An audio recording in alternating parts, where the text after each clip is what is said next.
Finals footy is looking a long way away for the Hurricanes, folks. They've just been beaten at home by the Crusaders, 31 points to 24. Crusaders were up at one point 31-10. So the Canes had a bit of a late resurgence to potentially, give the Crusaders something to think about, but ultimately it was a little bit too little too late, and the Crusaders' season towards the top of the log keeps going on, man. Their woes from last year seem to be pretty much long forgotten.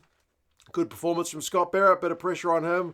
Good pressure on the Hurricanes guys at line-out time, generally from the Crusaders. And, some pretty just silky skills. Even guys like Levi Almua, who's been kind of much panned at times for not living up to the hype from his signing a couple of years ago. He helped set up a nice try, so pretty good news story for the Crusaders, barring maybe the last 20 minutes where they had to defend like demons. But we'll be frustrated not to have seen out the game kind of comfortably. We'll go through some key stats and events of the game, and you guys can let us know your thoughts in what was another pretty good game. It looked like it wasn't going to be, but the Crusaders were put under a bit of pressure at the end. Great start from the Canes. They scored first. Pete Umaga Jensen, what a game that guy had as well.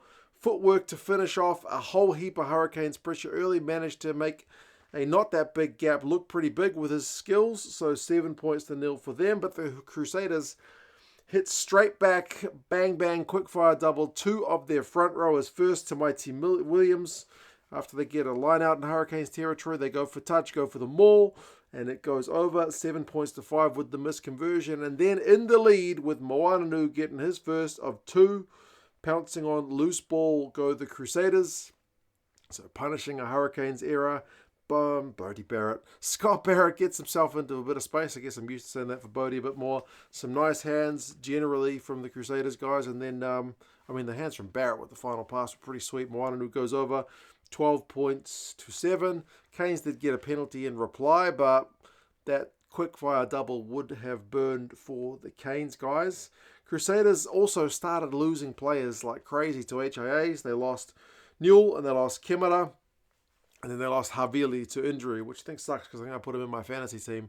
Because he's been scoring all right in fantasy, old David Havili. But despite the fact that they had three guys go off within a few minutes of each other, James O'Connor, who'd not long been on the field, managed to gather a Crusaders kind of overthrown lineout. Like the Crusaders lineout comes out at 100%, but that one was a bit fluky, but doesn't matter because O'Connor's the guy who seizes it, so it's not a lost lineout.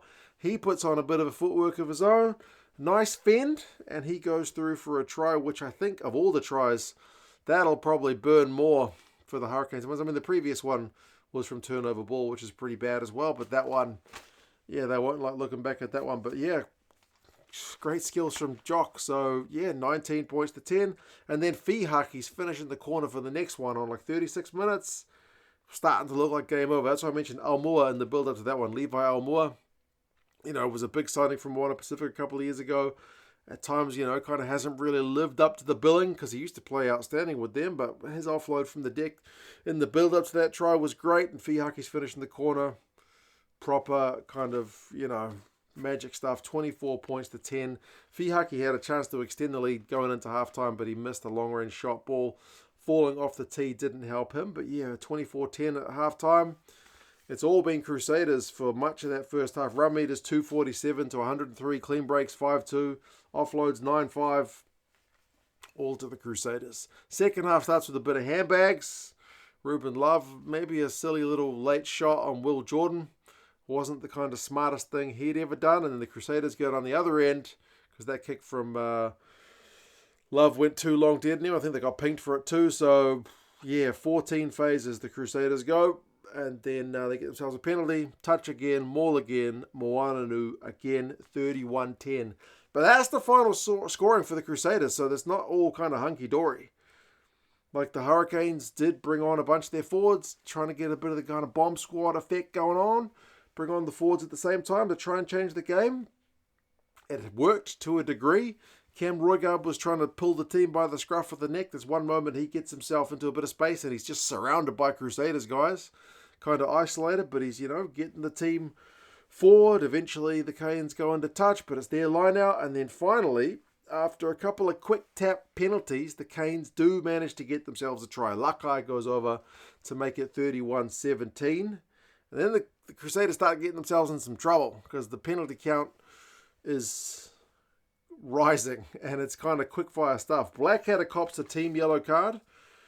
And the Canes are actually, putting them under some serious pressure. More phases and then another yellow card. Shalfoon also gets yellow carded. Too many offsides. So it's 15 players against 13.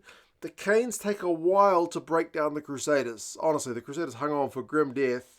They finally got it. Pete Umaga Jensen got his second against 13 men, the second one, but makes it 31-22. One more score is going to make this real interesting. There's still 5 minutes to go. You got 2-man advantage for most of that time. But there's a knock-on in the build-up to a Canes play. Karefi just knocks it on. Yeah, that was probably the game moment. I mean, Springer then kicked the resulting clearance kick out on the full, which put them right back down the Crusaders' own end. But then Christie won a penalty for the Crusaders as well. The breakdown, that one was definitely game. Karefi did win one in return before full time to at least try and get them a losing bonus point, but they couldn't score from an attacking maul. So yeah, the Crusaders hang on for a pretty bloody good victory. Run meters finished 388 to 293 to the Crusaders. Defenders beats 22 each. Clean break 7-3 Crusaders. Crusaders line out, like I said, 100%. Canes is 75. Pete Umaga Jensen is 7 defenders beaten. Pretty standout for the Canes. Scotty Barrett sets up 2 tries. Karefi 20 tackles in a losing shift. Scotty Barrett. Blackadder had 16 for the Crusaders. Crusaders will take on another kind of underperforming New Zealand team next. Down in Christchurch against my Blues. They'll be big time favorites for that one. And then the Canes are away to play the Force. But yeah, it's a couple of weeks in a row where the Canes will be pretty disappointed. They couldn't even get a losing bonus point out of that one. But yeah, you guys let us know your thoughts on the game. Off to watch the Chiefs take on the Tars. Take care of yourselves, folks, and talk to you guys again soon. See you later.